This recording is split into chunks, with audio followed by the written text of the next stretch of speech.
ihahanging brake ko muna. Pag hanging brake, alam ko na nandoon na nakakapit na siya unti-unti, saka ka ako arangkada. Ayan, walang jerking, di ba? Tapos abang ako sa primera high, apak ako ng clutch, ganun din. So, abang uli ako para doon sa segunda low. Ayan, segunda low, abang uli ako para sa segunda high. Okay, abang uli ako para sa tercera low, di ba? Abang uli ako para sa tercera high. Okay? Tercera high yan, ano? Abang uli ako para sa kwarta low. Okay. Abang uli ako para sa kwarta high. Okay? Abang uli ako para sa quinta low. Ayan, pasok ko sa quinta low, slap. Ayan, quinta low, pumasok, di ba? Abang uli ako para sa quinta high. Okay? Walang jerking.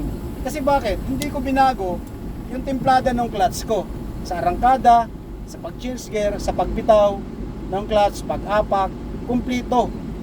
Dapat kumplituhin natin yung ating pong pag-change gear. Ano yun? Full, clutch, half clutch, and then dahan-dahan tuluyan bitawan para walang kaldag. Hindi yung mula sa ibaba, huhugutin mo yung kamay mo, paa mo, bigla. Talagang jerking yan. Dahil bigla mong isasalpak yung pressure plate kasama yung clutch disc doon sa flywheel.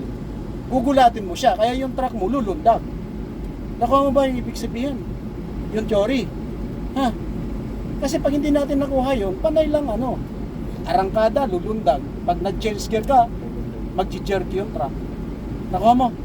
So dapat ganun ang driving. Kasi ito, malakas yung sasakyan na to eh.